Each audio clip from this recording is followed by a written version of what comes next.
Iran और America के बीच जब भी लगता है कि अब सब कुछ ठीक होने वाला है, तभी ऐसी खबर आती है कि शांति की बात कहीं दूर चली जाती है। आज सुबह से ही लग रहा था कि ईरान और अमेरिका के बीच जल्द ही कुछ समझौता हो सकता है। इसी बीच अब एक और नई खबर सामने आ गई है। नमस्कार, मैं हूं आकांक्षा और आप देख रहे हैं न्यूज़ 18 का डिजिटल प्लेटफॉर्म। तो ईरान ने साफ कर दिया है कि वो अपना हाईली एनरिच्ड यूरेनियम भंडार अमेरिका को नहीं सौंपेगा। रॉयटर्स के मुताबिक एक सीनियर ईरानी अधिकारी ने कहा है कि मौजूदा शुरुआती समझौतों में परमाणु मुद्दा शामिल ही नहीं है और सूत्रों के मुताबिक ईरान के परमाणु कार्यक्रम और यूरेनियम भंडार पर बातचीत बाद में अंतिम समझौते के दौरान होगी। फिलहाल ऐसा कोई फैसला नहीं हुआ है कि यूरेनियम देश से बाहर कहीं भेजा जाएगा।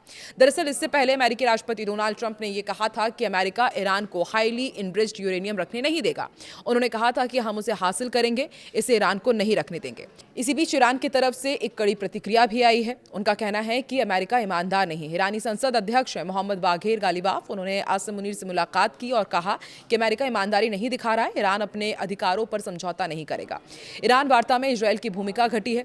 ये हम आपको कुछ बड़े अपडेट्स बता रहे हैं। न्यूयॉर्क टाइम्स के मुताबिक ट्रंप सरकार ने ईरान वार्ता में इजरायल की भूमिका सीमित कर दी है, जिससे प्रधानमंत्री नेतन्याहू को यह बड़ा राजनीतिक झटका माना जा रहा है। वहीं ट्रंप की बेटी को हत्या की धमकी दी गई है।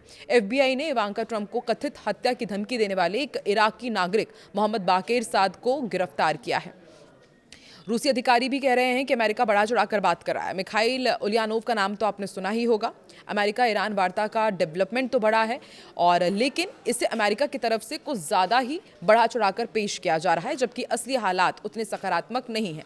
वहीं भारत में पेट्रोल डीजल से जुड़ा हुआ अपडेट एक और ये है कि मिडिल ईस्ट संकट और क्रूड ऑयल महंगा होने से भारत में पेट्रोल डीजल की कीमतें फिर से बढ़ गई हैं। अब दिल्ली में पेट्रोल 99 लीटर्स 51 पैसे प्रति लीटर पहुंच चुका है। वहीं जो डीजल है वो 92 रुपीज़ 49 पैसे तक जा पहुंचा है। वहीं ईरानी सेना ने हॉर्मुज़गान प्रांत में एक इजरायली जासूसी और निगरानी ड्रोन को मार गिराया है। ईरान की मेहर समाचार एजेंसी ने जानकारी दी है। अमेरिका से लगातार संकेत मिल रहे हैं कि ईरान से जल्द ही समझौता हो सकता है। एक्सियोस के मुताबिक दोनों देश 60 दिनों के नए युद्ध विराम पर समझौता कर सकते हैं। वहीं अमेरिकी राष्ट्रपति डोनाल्ड ट्रंप ने भी कहा है कि ईरान से समझौता होने की दिशा में बात बहुत आगे बढ़ गई है, मगर इसी बीच ईरान की तरफ से इजरायली ड्रोन मार गिराया गया है।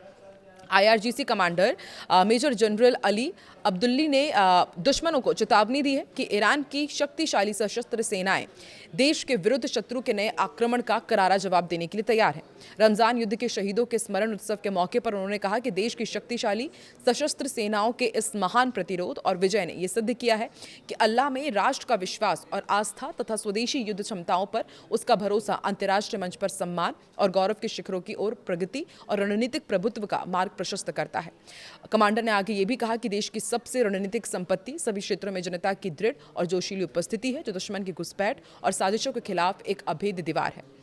ईरान के सशस्त्र बल, मिसाइल, वायु, नौसेना, थल, अंतरिक्ष और साइबर सभी आयामों में उच्चतम स्तर की तत्परता और सक्रिय प्रतिरोध पर खड़े हैं। इसलिए दुश्मन द्वारा किसी भी नए आक्रमण का क्षेत्रीय और उससे परे स्तर पर विनाशकारी और भयावह जवाब दिया जाएगा। खुर्रम शहर की मुक्ति भविष्य के विजयों के लिए एक स्थायी आदर्श है, जिसमें पवित्र कुद्स की मुक्ति और प्रतिरोध की धुरी और इस्लामी दुनिया के मुजाहिदीन द्वारा इजरायली शासन का उन्मूलन शामिल है। वहीं अमेरिकी राष्ट्रपति डोनाल्ड ट्रंप ने कहा है कि अमेरिका और ईरान एक व्यापक समझौते को पूरा करने के करीब है। ट्रंप ने बताया कि इस डील के पूरा होते ही हॉर्मुज़ स्ट्रैट फिर से खुल जाएगा और इस खबर पर अब दुनिया भर की निगाहें टिकी हुई है। ट्रंप ने social media platform truth social पर लिखा है कि समझौते को लेकर लगभग सारी बातें पूरी हो चुकी हैं, बस कुछ अंतिम बिंदुओं पर बातचीत करना बाकी है। ट्रंप ने लिखा, मैं व्हाइट हाउस के ओवल ऑफिस में हूँ, जहाँ हमारी अभी सऊदी अरब के प्रेसिडेंट मोहम्मद बिन सलमान अल सऊद, यूनाइटेड अरब अमीरात के मोहम्मद बिन जायद अल नाहयान, अमीर तमीम बिन हमद बिन खलीफा अल थानी, कतर के prime minister Mohammed bin Abdul Rahman bin Jassim bin Jaber Al Thani और minister Ali Al Thawadi, Pakistan की फील्ड मार्शल सैयद असीम मुनीर, अहमद शाह, तुर्की के प्रेसिडेंट रेसिप तैयब एर्दोगान, मिस्र के president Abdel Fattah Al Sisi, Jordan के king Abdullah और Bahrain के king हमद बिन ईसा अल खलीफा के साथ इस्लामिक रिपब्लिक ऑफ ईरान और पीस से जुड़े एक मेमोरेंडम ऑफ अंडरस्टैंडिंग से जुड़ी सभी चीज़ों के बारे में बहुत अच्छी बातचीत हुई। अमेरिकी राष्ट्रपति ने ईरान के साथ डील की स्थिति जाहिर करते हुए कहा कि एक समझौते पर काफ़ी हद तक बातचीत हो चुकी है।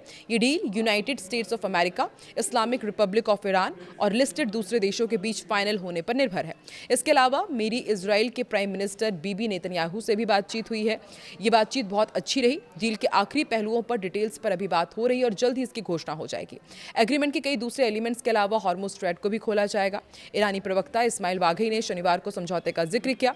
उन्होंने कहा कि ईरान 14 बिंदुओं वाले एक मसौदे को समझौते में आगे बढ़ रहा है। ये मसौदा पाकिस्तान के जरिए अमेरिका को दी जा रही है और उन्होंने ये भी कहा कि समझौते को अंतिम रूप दिया जा रहा है ताकि अगले 30 से 60 दिनों के भीतर आगे की बातचीत हो सके और आखिरकार एक अंतिम समझौता किया जा सके। देखिए, ईरान की तरफ से कहा जा रहा है कि 60 दिनों के अंदर सब कुछ ऑल इज वेल हो जाएगा अमेरिका और ईरान के बीच। अमेरिका भी कह रहा है कि लगातार बातचीत हो रही है, लेकिन बीच बीच में जिस तरह से ड्रोन अटैक्स हो रहे हैं, जिस तरीके से तीखी प्रतिक्रिया दी जा रही है, उससे लगता नहीं है कि अमेरिका और ईरान के बीच इतने जल्दी सब कुछ ठीक हो जाएगा। हालांकि लगातार कोशिश जारी है। आपको क्या लगता है, कब ईरान और अमेरिका के बीच सब चीज़ ठीक हो जाएगा?